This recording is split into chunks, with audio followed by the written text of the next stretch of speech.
বিশেষ পদ মর্যাদার নাম যেটা মানব জাতির কাছে তৌহিদ ও হেদায়েতের বাণী পৌঁছে দিতে বিশেষ আল্লাহ তাআলা বিশেষ বিশেষ মানুষকে দান করেছেন। নবুয়ত এখন বন্ধ হয়ে গেছে। আখিরাত কি? আখিরাত আল্লাহ তাআলা নেক বান্দাদেরকে তাদের নেক কাজের প্রতিদান হিসেবে আখিরাতে সুখ শান্তি এবং স্থায়ী ইচ্ছা আকাঙ্ক্ষা পূরণের জন্য ভরপুর যে জীবন দান করবেন সেটাকে আখিরাত বলে।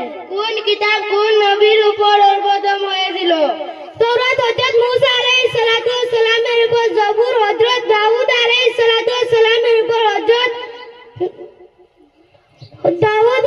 ঈসা আলাইহিস সালাতু ওয়াস সালামের উপর, ইনজিল হযরত কুরআন শরীফ আমাদের নবী হযরত মুহাম্মদ মুস্তাফা সাল্লাল্লাহু আলাইহি সাল্লামের উপর।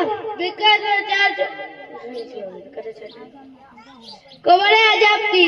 কবরের আযাব একটি চিরসত্য বাস্তব বিষয়, এতে বিন্দুমাত্র সন্দেহ নেই। কবর হচ্ছে আখিরাতের প্রথম ধাপ। পাপীদের জন্য এখানে রয়েছে ভয়াবহ আযাব। বেহেশতের সংক্ষিপ্ত বর্ণনা দাও।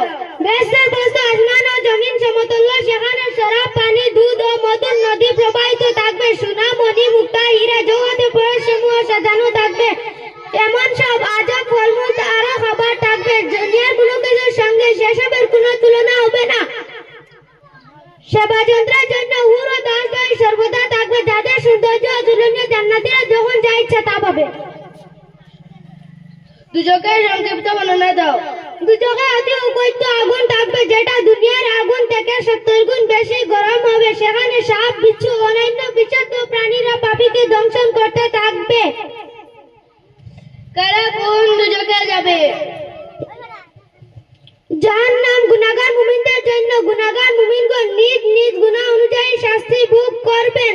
লাজা খ্রিস্টানদের জন্য, উতামা ইহুদিদের জন্য, সহিহ চন্দ্র সূর্য তারা পূজকদের জন্য, সকর অগ্নি পূজকদের জন্য, জাহিম মুশরিকদের জন্য, হাওয়াইয়া মুনাফিকদের জন্য। আসসালামু আলাইকুম।